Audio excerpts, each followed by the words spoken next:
Built for builders, from beginners to pros, this is where great backyards begin. Welcome to the Ultimate Deck Podcast, your source for backyard building tips, product breakdowns, and pro advice from the front lines of the industry. Here are your hosts, Shane Chapman and Wade Laurent. Welcome back, everybody. The Ultimate Deck Podcast. Shane and Wade. What are we talking about today, Wade? More Disney stories. That's what I think we should talk about Disney. I haven't heard anything about it. So I'll tell you more but this is one story that's worth sharing with everybody. So you ever have any issues with your bowels when you travel? Like one way or the other. They get super loose or super not loose. Yeah, I would say no. I'm pretty consistent. Pretty regular? Really? Yeah. So I wouldn't say regular, but consistent. When I travel, and my wife's the same way, it's like, I'm super consistent at home. Like I'll go a couple times a day. Yeah. But I travel and it's just like, nope.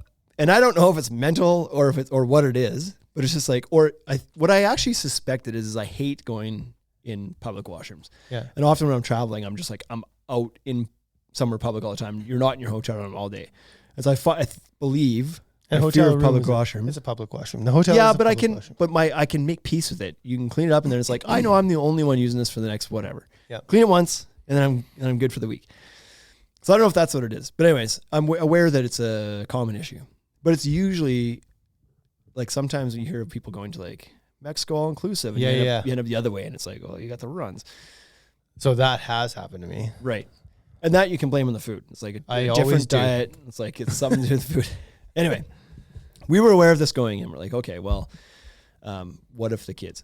So the 3-year-old ends up super constipated. That's going to be a gross episode for people. And so we were kind of paying attention a little bit, and it was like day 1 goes by, he hasn't pooped. Day 2 goes by, he hasn't pooped. Day 3 goes by, he hasn't pooped. And now we're starting to be like, Kendall hasn't gone to the bathroom. At some point, this is going to rear its head, and like we're going to have to deal with this. Yeah.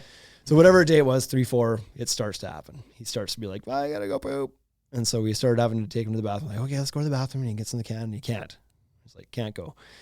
Which started off just because once that started, it didn't stop. Now all of a sudden it was like every 20 minutes, it was like, oh, I got to poop. And it was just like emergency because he was having like the urge or whatever, right? Yeah. Run to the bathroom, can't go.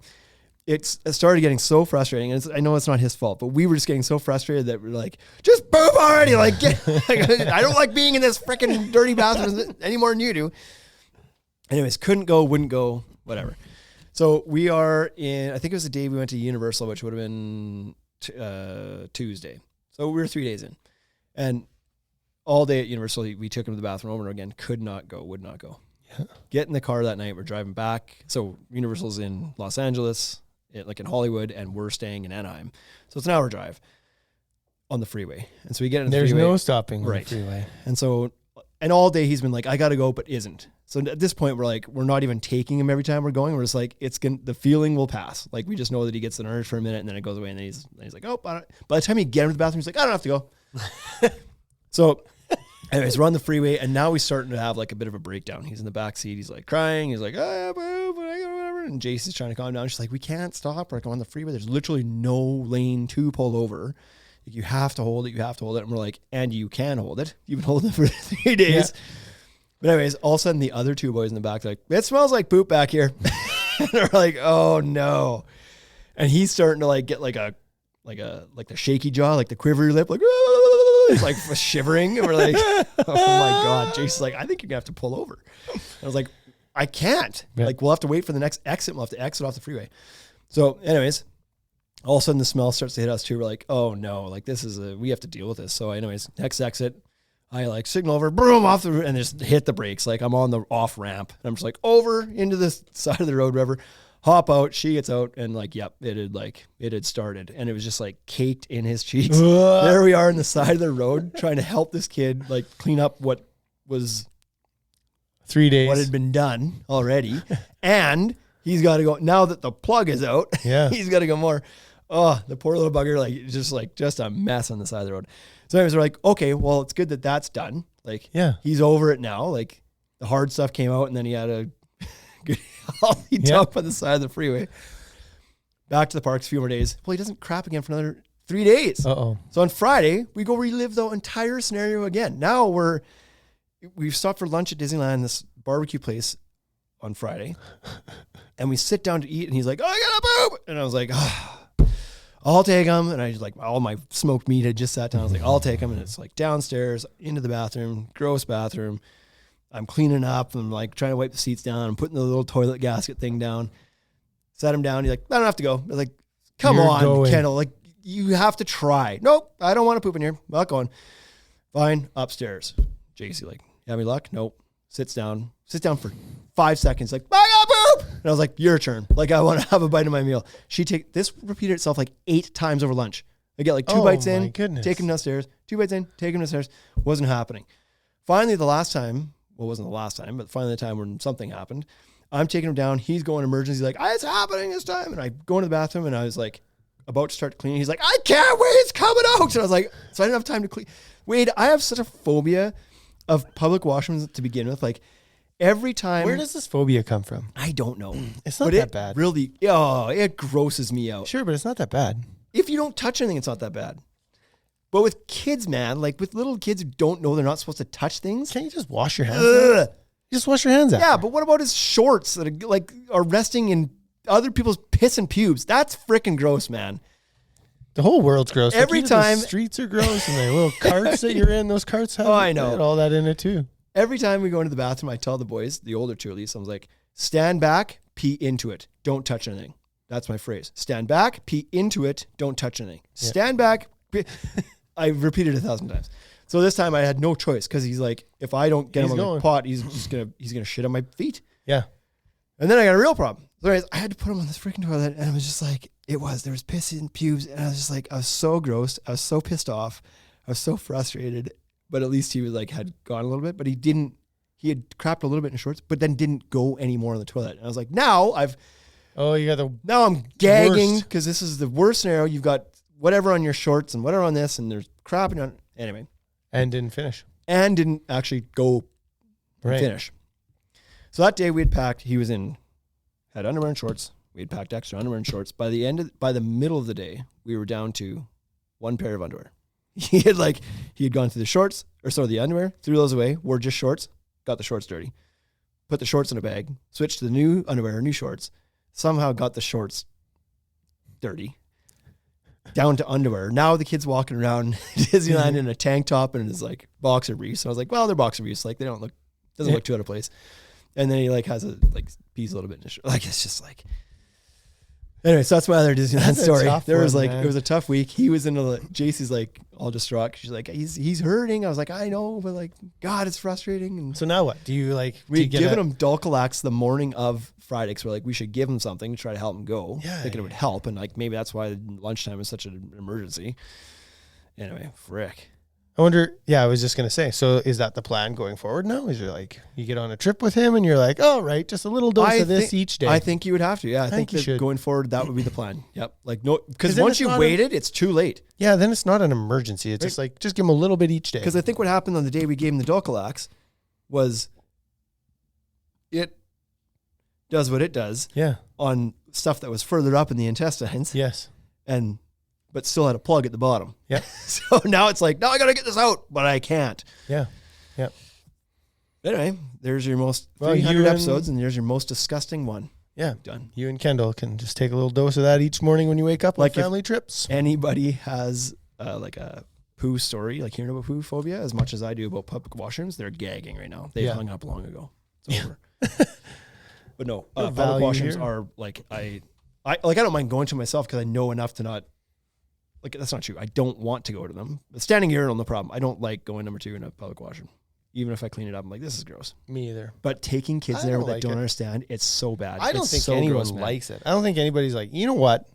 I'm going to save this. But the 3-year-old has walked into a urinal before. He's actually grabbed the pocket of a urinal before. But he's walked in there and just bloop, grab the part of the urinal that everybody drips on. Yeah. And everybody's like garbage falls out onto. But then what happened?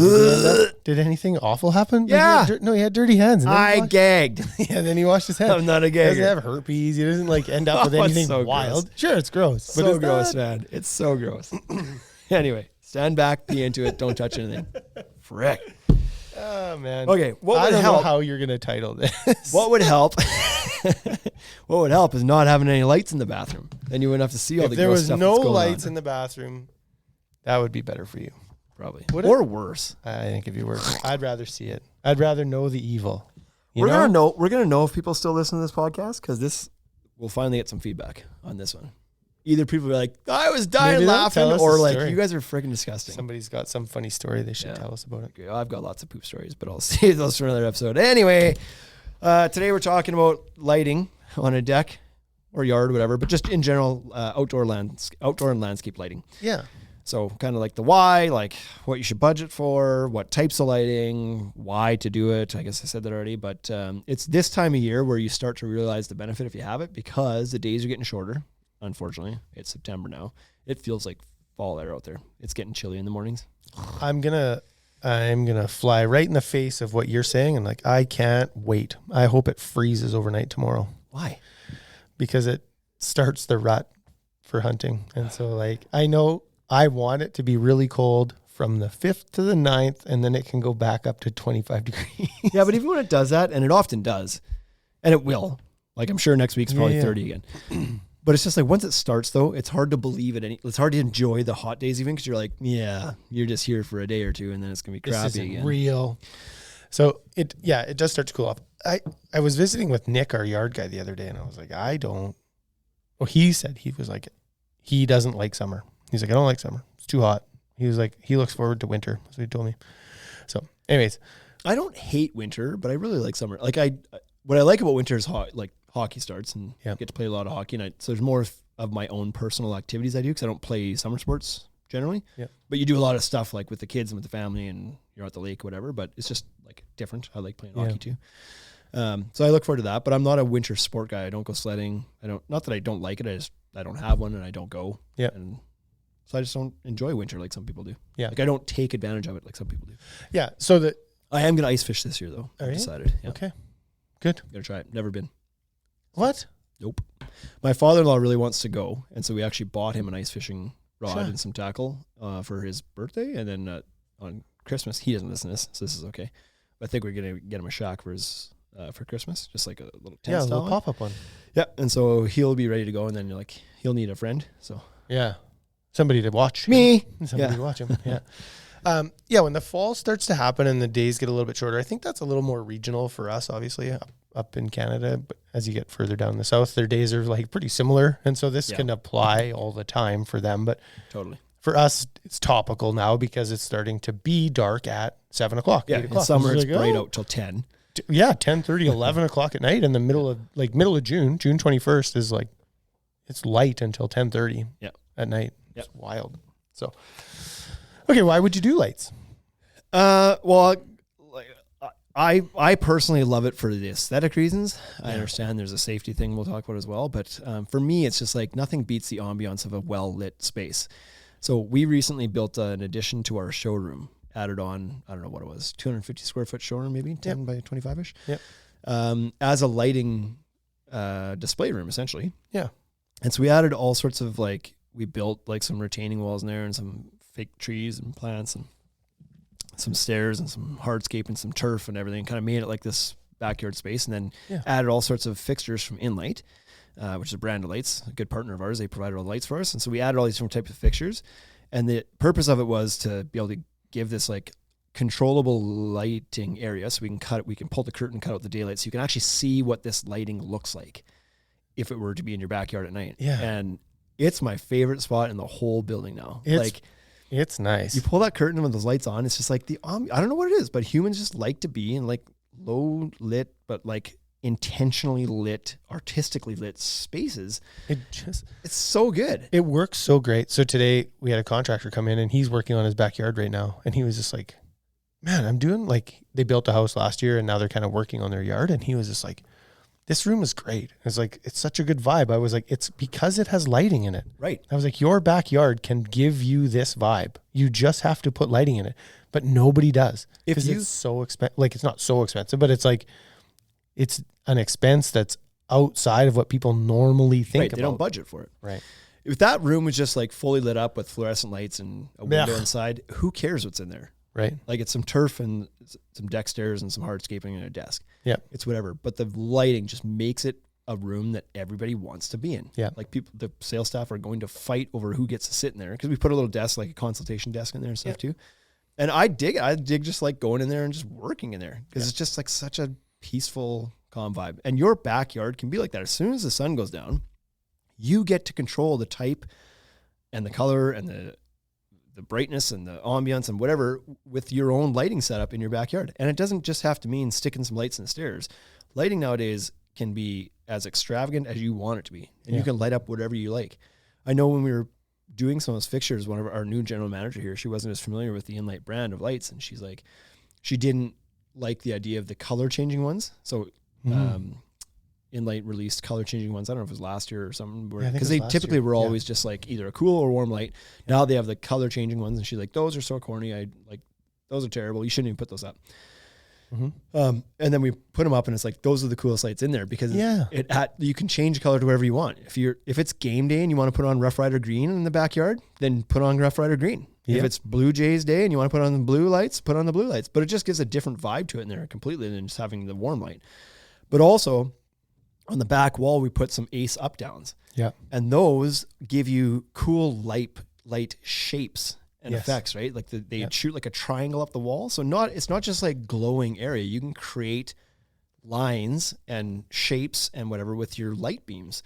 Yeah. And create super cool patterns. I can't remember who it was. Somebody recently on Instagram did that with like a whole bunch of up downs, and they installed them like on this privacy wall, and there was a bunch of them. And so it created like this whole wall of like diamond shaped light patterns. And it looks so cool and so artistic. And all it is a bunch of just lights, measured out lights. Yeah. But they create the pattern, which is like, wow, that looks incredible. It's like, it's just lights. Yep. So cool. So you always tell people, because some people don't budget for it, and it's like, how much should I budget for it? It's like, well, I don't know, 10% of your project, maybe a budget for lights. They're like, that's a lot. And you always suggest, like, you know what? Then if you don't have the room in your budget for it, then scale back the line of composite you're using. You're shopping for a board that costs $6 linear foot. Yeah. Go to the one that costs $4.50 and put that savings into the lighting, because when you have people over, nobody comes over and is like, oh my God, this looks much nicer than the $4.50 linear foot stuff that my neighbor put on. This is so nice, this composite decking. But what they do say is like, oh, wow, like this backyard is lit. Yeah. Pardon the pun. Well done. Right? Everybody notices the lighting. Always. They always notice it. I think we should try a different technique. I'm not successful at that, but I believe it. I truly don't downsell the decking, just add the lighting. Yeah, just add the decking. But it's not like the downsell the decking is turning into a whole bunch of light sales for me. No, but what you're saying is like if it's not an option, if you're spending 10 and spending 11 is not an option, then continue to spend 10 and just like find the room in the budget elsewhere. Right. Yeah. Switch the glass railing to picket railing and do the lights or something. Yeah. It just looks so much better. It creates a space that is just like, it's unbelievable. And you don't have to go, like there's no a way around the fact that InLight specifically is a premium light brand. This is not for everybody.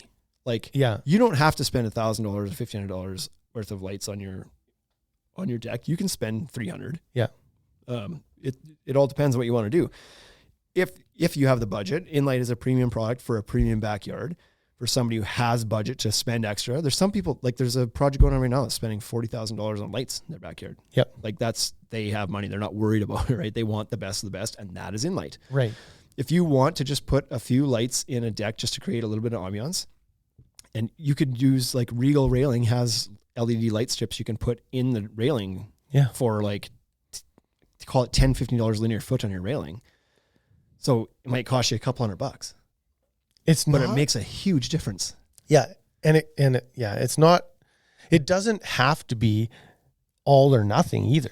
Just put some light on the deck. That's what I always tell everybody. And it's just like, just give me $1,500 and let me do it. Yeah. Right. And just allow me to spend that on your deck. And it's like, I'll put a couple of Ace up downs on the front of the deck, and I'll put some lights in the stairs, and then you'll come to the house and it'll be great. You'll be like, oh, this is so fantastic. And some of them are expandable. You don't have to do it all now. That's right. Get the transformer installed and install a few lights in the stairs today, but plan to that you want to uplight some trees later on when the budget's there. run the cable and have it ready to go. And that way, when you want to add the fixtures later, it's a 5-minute thing. Or even maybe you want to wait until the trees grow a bit. Sure. Right? Like it might take a couple years for your yard to mature properly. Totally. And then do it. Yeah. But put the kit in now. Put the wire in now. Yeah. So, and we talk about safety a little bit as well, because not only is, I think that there's some applications, not some, in building code, and I can't reference where exactly, but you have to have some lighting outside. This can be a porch light. I'm not saying it has to be deck lighting or landscape lighting. But in the code somewhere, I can't remember what the rule is, but it's around like a door where there's stairs or something like that. You have to have, it has to be lit. And usually a porch light will provide that. But in addition to that, sometimes your stairs aren't within range of the porch light. They're somewhere else. And even just adding a little, like the stair buttons, little tiny lights in the stairs, usually like a 1-inch little light or something like that, can give a huge safety factor as well. Because if it's a very dark backyard, which most are, you don't usually have a street lamp in your backyard. That's right. Yeah. Just having a light on each step or on each riser to show you where the steps are when you're in and out at night, heading out to the fire or to the garage or whatever, can be a major safety benefit as well, especially if your eyesight's not the greatest, or you have elderly people around, or even kids. Like nobody wants to trip and fall down the stairs or up the stairs. So And then the final thing we were going to talk about was whether to go. There's always the should I not do solar versus low voltage LED lights. And many people want to go solar because they're like, it's easier. I know I just have to like hang that on something, or like put a screw in and hang a light on it. And they think it's greener, right? Sure. Like, doesn't use electricity. And I guess that's part of it. I never really thought about that angle, but these low voltage lights use so little electricity. That it's like, little. Like it's not a huge environmental impact anyway, but yeah. But then you're coming down to like install complexity and reliability. So install complexity, depending on the system, like even running low voltage lights, it's like you don't need an electrician. You're not going to shock yourself or hurt yourself running low voltage lighting. Most of these systems will plug in just to an external outlet. You don't need to run a new breaker off your box or anything. Yeah. You just plug it into an outlet outside, and then you run all your lighting, and it's at that point forward, it's all low voltage. You can lick the wire if you want. It's not going to do anything to you. Yeah. Yeah. So it's hard to screw up, impossible to hurt yourself. Run your lights easy enough. The inlight system is one I really love because it doesn't require any like moretting cables together or worrying about polarity. They have these little tiny connectors, these little quick connectors that bite into the cable anywhere you want to put the light. Yeah. So you just run cable loosely to whatever you kind of roughly want to put the lights, and then the lights themselves bite into the cable wherever you need them to. And you can put 6 lights on it. You can put 100 lights on it. You can put some of them 500 lights on it. If you want. So many. Like so expandable. Yeah, my preference is always low voltage lights on this. I've just heard so many stories about, so there are some solar lights that I do like, right? There's a company out of Florida called LMT that makes some solar lights, and I believe that those lights are great. I've seen them. Totally different qualities. They're fantastic, right? And they look great, and they last, and they are good light. But man, I just hear so many stories about people buying solar lights, and they just hemorrhage cash into them every 5 years, and it's like you think you're doing something better, but if you think about the amount of waste and stuff you've thrown away and time you've wasted and money you've wasted, it's like you should have just went with low voltage right off the bat. Yeah. And it would have saved you in the end. Totally. So, I mean, the issue with solar lighting a lot of times is they have a battery in them. And so that battery is obviously not a forever thing. You got to replace the batteries in them. Yeah. But also if you're in a climate like ours, those batteries can freeze up over winter. So if you're not being diligent of taking them inside, sometimes the batteries will die over winter. Sometimes they're fine. But more than anything, it's the reliability of the light. So I know I've got a few solar lights in my backyard and I bought them from Costco. They're like on the trellis in my backyard. I've got like 4 of them on each side of the post. Mm-hmm. The problem is the ones that are facing south charge more because they're facing south. Yes. You get the direct sunlight. Yep. But they also come on later because they're on the bright side of the post. And so when night comes, there's this period of time where the lights are just kind of like flickering, kind of half on, half off. Some of them are on, so 3 of the 4 are on, the 4th one doesn't come on. Then they finally all come on, but these ones die by midnight and these ones stay on until 4 a.m. or whatever. And it's just like, they're not reliable. Yeah. Even when they're functioning properly, they're not like a good, consistent quality light. Yeah. If they're all on, then great. They provide a great vibe and ambience. 45 minutes that it's just like, right. But if you don't want to deal with that, then just get some hardwired lights with a good controller that you can control your time settings on. You can control it with your phone or whatever. And it's like when you want the lights on, they're on, all consistently, same brightness.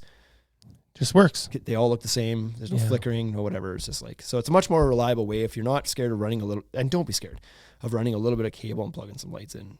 Low voltage is the way to go. Yeah, it's certainly not complicated or dangerous. That's the other thing. People are like, "Well, what if I burn my house down?" It's like, you won't. You not with low voltage. You're not burning your house down. It's literally safer than plugging your toaster in. Yep. No harder, much safer. Yep. So That's right.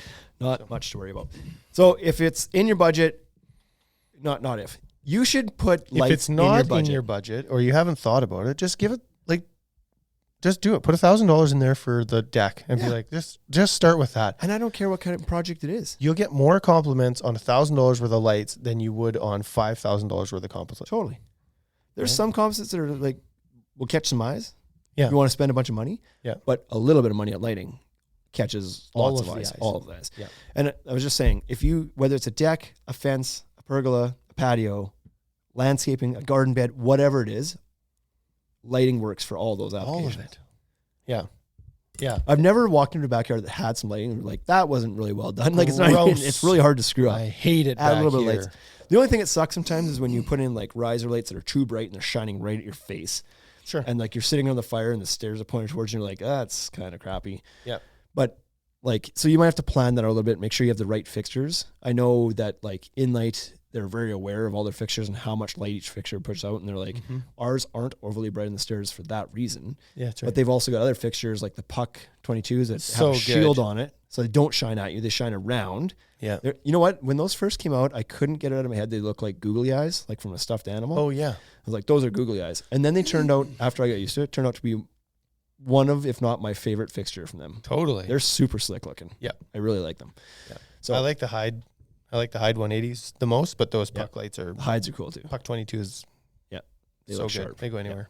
Yeah. Anyway, so leave some room in the budget, add some room to the budget, whatever you got to do, add some lighting, or at least make sure you build your project with future lighting in mind. If it's not ready today, you can do it in the future. Just make sure that you can do it. Yeah. One caveat, if the deck is super low to the ground and you now. can't get underneath it, at least you got to run on the cables and prep for it now. Don't think you can do it later. So sometimes you have to plan ahead, but lighting's going to make a huge difference on your deck. See you next week, everybody. Thanks for the chat.